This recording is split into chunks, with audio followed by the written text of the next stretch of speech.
You wanted the best.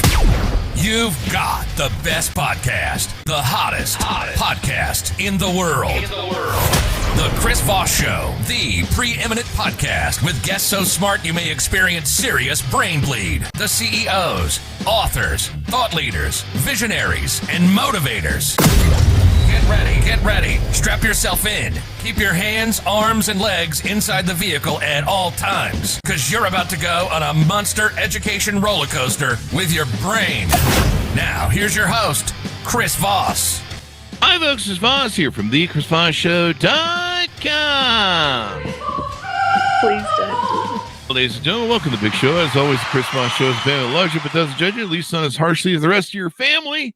And there we go. Opinions expressed by guests on the podcast are solely their own and do not necessarily reflect the opinions of the host or the Chris Voss Show. Some guests of the show may be advertising on the podcast, but it is not an endorsement or review of any kind. Today's featured author comes to us from bookstolifemarketing.co.uk. With expert publishing to strategic marketing, they help authors reach their audience and maximize their book success. So we're going to get into it with a wonderful author that we have on the show with us today. We're going to be talking about her book, her insights, etc., etc. She's the author of the latest book called More Perils of Motorcycling by Alanna, Gayko. And we're going to get into her story and what you can learn from her. She was a registered nurse for over 40 years, and she's experienced more profound moments while briefly nursing a young boy in 2000 with Batten disease, a type of neurodegenerative disease. He was blind, debilitated within a few years of his short life. Since then, she's dedicated to raising awareness of this rare genetic disease to medical professionals and members of the public. She's ridden a motorcycle around Australia twice, a BMW R100 in 2000 and a Harley Davidson Blackline in 2016, and written two motorcycling books about her travels. Her primary aim is to raise awareness on one of the leading types of childhood onset dementia, which impacts some adults, Batten disease, or neuronal ceroid I'm just going to say NCL, which is what's there in the thing. She now has a disease-modifying treatment for one specific type, CLN2 disease. Scientists around the world continue their relentless work to attain curative treatments for these children, and she helps spread the word about the rare disease. Welcome to the show. How are you, Alanna? Good morning, Chris. I'm happy over in Australia. We've just had a major blackout and the storms are brewing, but I'm just so happy to hear you be able to speak. Thank you. We're glad to have you. Sometimes the internet odds are not always nice to us, so it looks like we got some stability there to get you on. So give us any .coms. Where do you want people to find you on the interwebs? I do have a very basic website, but it's www.more Perils of Motorcycling, all one continuous word in lowercase, .com. Okay. And so give us a 30,000 overview of what this book is about. This one is my most recent travels for about the last 10, 15 years, and it does include my second trip, which I did in 2016, and that was purely to raise awareness of Batten disease, which you've given a wonderful summary of the history of the disease, and that scientists are getting closer and closer to some very, very life-transforming treatments for these children. And so you wrote the Perils of Motorcycling, and then you've got the More Perils of Motorcycling. So these are probably stories... Go ahead. I've got a little wee copy. That's the title, if you can see that. Oh, there you are. The little picture. Picture of you out there bicycling. Up in the northern part of Australia. Yeah. I should say cycling, not bicycling. It's a motorcycle. It's funny. It's funny you should say that. On my first trip, I was over in Western Australia, and a policeman was meeting me. And he said, "You're not going to make it in that time." And I said, "What's the problem? I'll be there in a few hours." But he accidentally thought, or intentionally thought, I was on a push bike, and didn't realise I was riding my motorcycle. Yeah, well, I mean, having that motor is all the difference. I grew up Oh, bicycling and BMXing. So, what are some of the stories that are in both of the books? Is it a journal of your life? Is it a memoir? Is it stories of the road? it's probably more motorcycling trips, Uh-huh. not so much my personal history. The first book I was like in my teens and 20s and 30s and a little bit more silly, if you know what I mean. Mm-hmm. This one I've got a tad more maturity, but I still do some pretty silly things. Like I have actually set myself on fire while I was What? riding up in the Northern Territory, and that's included in this second book. You know, you're not supposed to But do that, right? I know I was a very lucky girl. That was on a kind of an off-road BMW, Mm-hmm. and all the gear on my back of my seat caught fire, Oh, and I wow. didn't know for quite a while, like quite a few kilometres, and I actually caused a bushfire on down the highway, but survived to tell the tale, so that's a good one. You survived to tell the tale, as they would say. I don't know why I'm doing a Bill Cosby on that, but it kind of sounds. I don't know why. Yeah. So, pudding pops. I don't know what's going on there. So, you spent a lot of your years being a nurse. Tell us about this origin story that I kind of alluded to in the bio of how you came across this. I believe a young man or young child, Yeah, and yeah, we're in. a little boy called Jordan, Mhm. and that was in 2000 when I was nursing up in Coffs Harbour, which is on the east coast of Australia. Mhm. And I met his mum and little Jordan, and he was blind. I'd never Mhm. ever heard of Batten disease, Mhm. and it's quite rare. We only have a handful of families diagnosed each year in Australia. Mhm. And mum was trying to sell raffle tickets and fundraise, and I thought, what a horrid job to be doing on top of everything else. Yeah. And so I thought I'll do something, and I got some long service and jumped on my BMW at the time, a 1970s model, really Wow. good old one, and left my clothes on the bed and forgot to pack any clothes, and took off with the minimal of everything, and had a wonderful month, which was my first interactions with these families, and they're beautifully supportive, and just kept in contact for another, was 25 years now, just gone Wow. on. Wow. And have you raised a lot of money? Is there what have you helped do in doing the work that you're doing?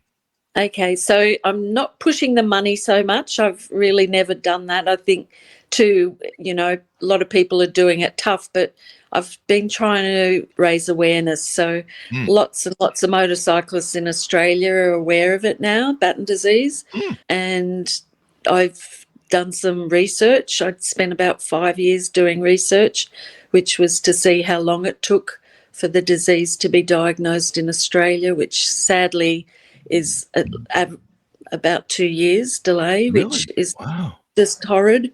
And then the way I get it out there is through my book or having chats to people and talking to nurses and doctors, because still many of us aren't aware that Hmm. children get dementia, which is just hideous. Hideous Yeah. that it happens, Yeah. and hideous that we we need to make moves with treatments. Hmm. So when you travel on your motorcycle and raise awareness, do you visit hospitals and doctors and nurses? Yes, so especially my first trip, I had wonderful support of Jordan's mum. She was Hmm. like my pre-secretary, so we got good media coverage. But I would drop into hospitals and give little chats, and introduce myself around through the traps. But I catch up with families, so I catch up with families in Queensland and Western Australia and Victoria on my trip. So I've kept in contact with those families. I've met families in America and England and New Zealand, and just admire their strength, because they've got the toughest handful that I could Yeah. imagine. Yeah. I mean, it's tough with young children suffering ailments and different things, born with issues and all this stuff. Is there not a lot of, you said it takes a long time for them to diagnose, or I guess start diagnosing or start fixing the issue. Is that, and so that's largely because of awareness, and people don't know that it's how, it's out there. Like Lyme disease is one of those things where, I don't know if you guys have ticks there. I imagine you do in Australia. We do. Yeah. Yeah. And Lyme disease is one of those diseases that they have a hard time diagnosing it. I've had gals that I've known that they told her that they had MS and other things before they finally, tested years of diagnosis is, you do have Lyme disease. And it's such a weird, odd disease that it's hard to put the finger on. Is it something like that, I guess, that people just don't understand? Absolutely. And it's like I can remember nursing in emergency when people possibly came in with Lyme disease, and there was that hideous period where doctors didn't believe the patients. Oh, wow. They didn't believe that it was such a condition. But with time, like more and more doctors are learning about Batten disease, and there is some slight improvements, mainly that the people can pick up if their child's deteriorating and the doctors listen to them. That's the main thing, if I have to get a message across. Yeah, you got to listen to the patient every now and then. That might be a good thing. One thing I like about my Australian friends, you guys are the nicest folks over there, but you guys live on an island that's dangerous with lots of creatures that are not nice creatures. So how was it touring, out there? I imagine there's some areas you're going to where you're in the middle of nowhere, because I think most of that island is the middle of nowhere, isn't it? The outback. Yeah. What was that like? Did you come across any interesting creatures? Look, we have some pretty bad wildlife, as you do in America, but we have like wombats on the road, kangaroos trying to kill you, magpies and all that sort of smashing into you. But I'm not a fan of spiders. I can handle snakes, but spiders, that's my sort of Achilles, and I'm pretty bad with those. I'll run anywhere if I see one. I've seen your guys as snakes. They are not fun. So not fun at all. Yeah, I've seen your spiders too. Like I've seen how they can just take over anything you want. Revolting, and one of them, they can actually still live in the water, which is repulsive. But you're trying to drink out of the water and just wait for you, have a munch on you. Really? So if you try to take a bath in a river or something while you're on the road out in the middle of nowhere, mainly the pools, the swimming pools, and really? they just kind of sit in a little air pocket and wait for you. They're waiting for me. In a swimming pool? Like this is a corn? Yeah. Oh, jeez. Wow. Pretty tough. But I did work with a lot of New Zealand doctors, and they've got quite a clear line of no nasty spiders and snakes. So when they came to work in emergency, it was a big learning curve for them. Yeah, I've seen your guys' crazy spiders and all that stuff. And yeah, that one, you definitely, I don't know, I just wear a giant hazmat suit if I toured around the country and stuff. So that's what I would take and do. So can you still hear me? Yep, good now. So what do you hope people come away with as they read your book and get involved in it? Mainly, I wanted to point out that you don't have to be a motorcyclist to enjoy my book. There are people that have not even an inkling interest in bikes, but they still enjoy it. And I want to raise awareness of Batten disease, but it's a really tough call to get any media coverage. Possibly because it's a life-limiting disease, but I just want people to listen to these families. There's a beautiful little family up on Vancouver Island in Canada, Charlie, with a unusual spelling, like female spelling. And I just want people to read up on these families and see if there's any way they can help them. The scientists are working their butts off, like for decades and decades. They're very, very close to some wonderful treatments. And the earlier these kids get diagnosed, the earlier they are going to get access to these treatments that are coming out. So there you go. I just want to thank the scientists. Really important. Clever people. Yeah. Well, and I hope people get a bit of love with my book. What's the future of what's the future? Do you have any more books coming out? Any more touring you're going to be doing?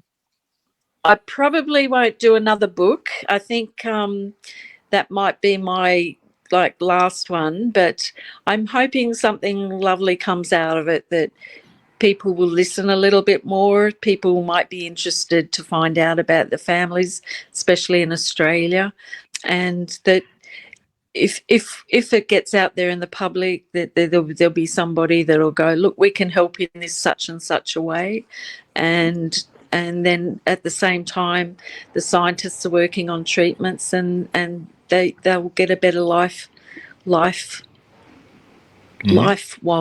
you know, it may extend their life and make it less tough for these families, I suppose.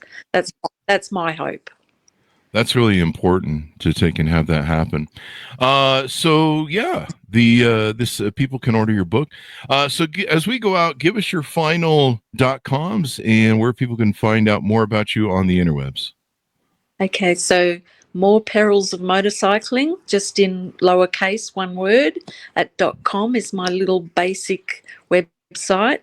But if you go to Amazon, either just .com if you're in the US, or .com.au if you're in Australia or other countries. And just if you order it, the main thing which I probably haven't stressed is all the profits go to the Batten Disease Association in Australia. And what they do is they've donated or allocated at least $1 million in research funds for scientists in America, England, New Zealand, Australia, and so the money gets shared around the globe, and so that's what I'm kind of hoping, that people will buy a book, and that will help in the long run. Well, that's definitely good to have. Thank you very much for coming on the show. We really appreciate it, Alanna. Thank you. I really appreciate talking to you, Chris. Thank you so much. Cheers. Bye-bye. Thank you. Cheers. And order of the book wherever fine books are sold, folks. It's called More Perils of Motorcycling by Alanna Gayko. You can find it on Amazon, wherever fine books are sold, out June 26, 2024. Thanks so much for tuning in. Go to goodreads.com/Chris Voss, linkedin.com/Chris Voss, Chris Voss1 on the TikTokity, and all those crazy places on the internet. Be good to each other. Stay safe. We'll see you guys next time. And that should have us out. Thank you.